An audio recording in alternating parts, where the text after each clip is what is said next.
कोलगाव जिल्हा परिषद मतदारसंघाची इलेक्शन ची रणधुमाळी प्रचाराची ही गेल्या 8 दिवस चालू आहे. आणि प्रचार चालू असताना आम्ही आता प्रचाराला फिरत असताना लोकांची जी भावना आहे, ज्या फिरताना आम्हाला ऐकायला येते की या मतदारसंघात मोठ्या प्रमाणात अरेरावी, दहशतवाद, हुकुमशाही चालली आहे.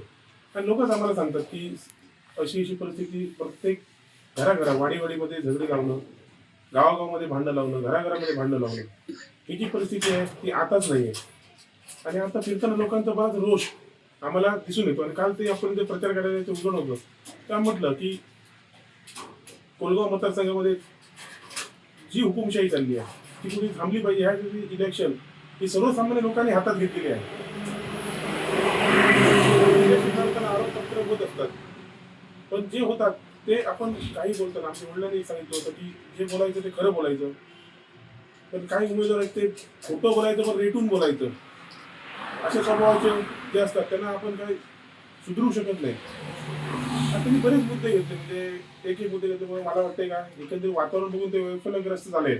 म्हणजे लोकांचा सहभाग त्यांच्याकडे नाही आहे, ते आता हैराण झालेत. म्हणजे कसं असतं, एक म्हणतात की नाचतं येणं अंगण वाकडं, अशी परिस्थिती त्यांची झाली आहे. त्याच्यामुळे कुठल्या घरावर लावून काय टीका करणं याला काहीतरी अर्थ नाही आहे. त्यांनी पहिला त्याची पडताळणी करावी आणि नंतर प्रेसवर बोलावं.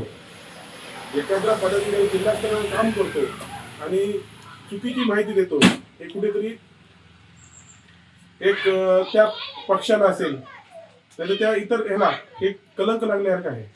एक बघितलं गेलं तर त्यांनी शिक्षणावर माझ्या हे केलं, तर मी 2017 मध्ये जेव्हा उमेदवारी भरली तेव्हा माझं शिक्षण BLS LLB झालेलं होतं. आणि मी तेव्हा फॉर्ममध्ये ते माझं शिक्षण दाखवलं होतं. त्यांना तर आता समजत नाही, माझे पुरावे आणले आहे मी. आणि हे त्याला सर्टिफिकेट आहे, हे मुंबई युनिव्हर्सिटी सर्टिफिकेट आहे. म्हणजे असं नाही आहे की कुठल्या याचा म्हणजे कुठलं 5 वर्षाचा कोर्स आहे. आणि BLS LLB हा सर्टिफिकेट आहे, मुंबई युनिव्हर्सिटी आहे. म्हणजे आता काय आहे, तेवढं त्यांचं शिक्षण झालं नाही त्यांना, त्याच्यामुळे त्यांना हे वाचता येणार नाही. कशाला त्यांना जरी सर्टिफिकेट दिलं, कशाला शब्द जर हाड आहेत त्याच्यातले, म्हणजे युनिव्हर्सिटी शब्द असतात नऊशे, ते जर हाड आहेत. काय जे 8वी मध्ये रस्टिकेट झाले होते मिलाग्री स्कूल मधनं, ज्यांचा दाढी मिशी करून शाळेमध्ये जायचे, मुलांना मारायचे, म्हणून त्यांना रस्टिकेट केलं मिलाग्री स्कूल मध्ये. आजही तुम्ही जेव्हा जाऊन बघितलं तर हिस्ट्री तुम्हाला मिळेल.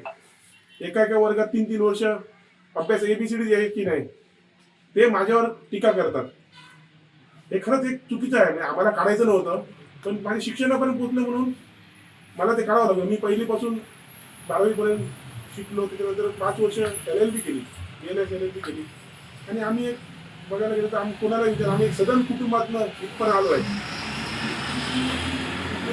अशी लपवाछुपी करून आपलं हे नाही, म्हणजे आमच्या वडिलांचं सुद्धा ह्या पंचकृषीमध्ये चांगला व्यवसाय होता.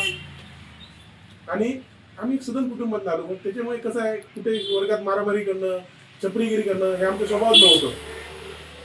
8वी मध्ये रस्टिकेट झाल्यानंतर आई त्याची पंचायत समिती सभापती झाल्यानंतर माझ्या मते 7-8 वर्षानंतर प्रिन्सिपलच्या पाया पडून त्यांचं रस्टिकेशन रद्द झालं. त्याच्यानंतर कुठल्या तरी वाटतं मुक्त विद्यापीठामधनं त्यांना पदवी घेतली आणि ते म्हणतात आज आपण डॉक्टर झालो असं वाटतंय त्यांना. म्हणजे अशी परिस्थिती असेल तर ते चुकीचं आहे. तुम्ही शिक्षणावर एखाद्या हे करताना तुम्ही त्याची पहिली माहिती घ्या. ते म्हणतात आपण सर्टिफिकेट वाचणार, त्यांनी मला खुलं हवं आणि आता यावं आणि माझ्यासमोर सर्टिफिकेट आहे हे वाचून दाखवावं.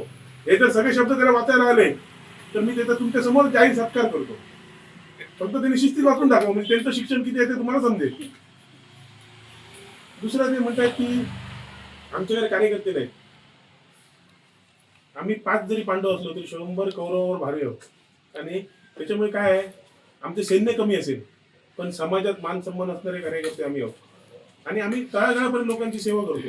आम्ही कोणतं बँकचं लोन देऊन त्याला जबरदस्ती आम्ही कोणाला ओढवणार नाही की कुठलं त्याला आम्ही दाखवून घरकुलचं असेल इतर ह्याचं असेल जबरदस्तीने कार्यकर्ते आणून आम्ही फिरवत नाही.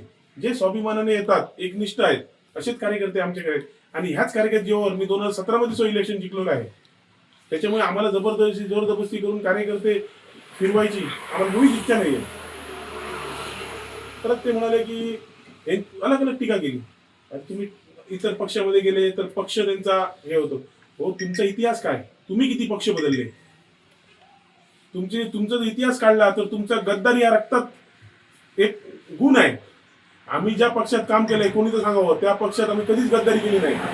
पण ह्यांनी ज्या पक्षात केलं, हे विरोधी पक्ष उमेदवार जसं काम करतात. तुम्ही 2014ची विधानसभा बघा, या मतदारसंघामध्ये आजही तुम्ही हे करा, इलेक्शन मी माझ्याकडे काढलेलं आहे, पाहिजे तुम्हाला देऊ शकतो. रिझल्टमध्ये अधिकृत उमेदवार बाळा गावडे होते, गांधी साहेबांच्या ह्याच्यामधनं. यांनी गद्दारी करून तेली साहेबांचं काम केलं होतं.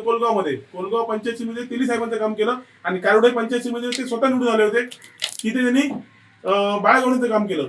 आणि इथे प्रमोद सावंत साहेब होते, त्यांना दाखवण्यासाठी की प्रमोद सावंत साहेबांनी इथे काम केलं नाही या मतदारसंघामध्ये. पण प्रमोद सावंत एकनिष्ठ राहिले, त्यांनी गावडे साहेबांचं काम केलं होतं. आणि यांनी पैसे घेऊन इथे राजनदिलीचं करायचं, एका गावामध्ये राजनदिलीचं करायचं आणि एका गावामध्ये पंचायतीमध्ये करायचं. अशा पद्धतीने त्यांचा प्रवृत्ती आहे. आणि हेच आता तुम्हाला सांगतो, हे म्हणतात की आपण एकनिष्ठ आहे. हो, 2017 जिल्हा परिषद वेळी यांच्या उद्धव साहेबांच्या हस्ते प्रवेश आला होता. पण ज्यावेळी यांना उमेदवारी नाकारली गेली तेव्हा यांचा प्रवेश रद्द झाला.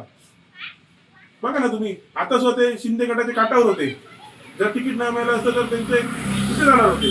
म्हणजे तुम्ही एक निष्ठाची गोष्टी सांगताना पहिलं आपलं स्वतःच काचीचं घर असतं, दुसऱ्यावर दगड मारू नये. त्याच्यामुळे एक निष्ठाची गोष्टी तुम्ही आम्हाला अजिबात ह्या शिकवणे.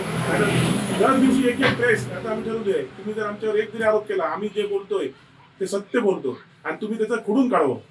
आता ते म्हणतात की आपल्याकडे एकही पद नाही, आणि जर माझ्या घरात 6 पदं असतील तर ती जाहीर करावी. पण साहेब, हे त्यांचं पत्रक आहे बघा, याच्यात त्यांनीच घातलंय की आपण जिल्हा बँक संचालक आहे, आपण जिल्हा सरचिटणीस आहे, आपण सरपंच पण काम केलंय, माझा भाऊ उपसरपंच पण काम करतो. आता महेश रमेश सारंग जिल्हा बँक संचालक, आता कोलगाव मधलेच आहेत. आता मला माहित नाही, आता ते स्वतः उमेदवार तेच आहेत, ते दुसरे आहेत. महेश रमेश सारंग हे जिल्हा सरचिटणीस आहेत भाजपचे. परत त्यांचा भाऊ दिनेश रमेश सारंग हे उपसरपंच आहेत. बघा, ग्रामपंचायत समोर आहे, ग्रामपंचायत मध्ये उपसरपंच आहेत. संदीप लवळ हदनकर, नाव घेऊन सांगतो, ते त्यांचा सख्या मामाचा मुलगा. लवळ हदनकर हे सख्खे त्यांचे मामा, त्याचा मुलगा तो ग्रामपंचायत सदस्य आहे. आणि त्याचीच बायको हे बघा, संध्या संदीप हदनकर याच्यात आहे, ही त्यांची पंचायत समिती उमेदवार आहे. तुम्ही म्हणताय की मी उमेदवारी दिली नाही, माझ्या घरात पद आहे तर माहिती सिद्ध करावी. काय पोर खेळ तुम्ही चालवलाय. म्हणजे एखाद्या जर छोट्या मुलाला जर चॉकलेट दिली तर सांगणार मला चॉकलेट हे दिली म्हणून, आणि तुम्ही जर असं एखाद्या मीडिया समोर येऊन खोटे आरोप करत असाल तर हे कुठेतरी चुकीचं आहे. आणि हे थांबवावं. नाहीतर दर दिवशी आम्ही प्रेस घेऊन तुमचे प्रत्येक जे काही कारनामे आहेत ते काढायला वेळ लागणे. आमची जंत्री आहे, तुम्ही फाईल तयार आहे, काय काय तुम्ही केलं आम्ही रेकॉर्ड घेऊनच तुमचं. म्हणजे असं नाही आलो आणि कोण आला समोर आणि बोलून गेलो. कुठे त्याचा कुठेतरी हे होतं ना, ते सिद्ध करता आलं पाहिजे, नाहीतर ते बोलू नये.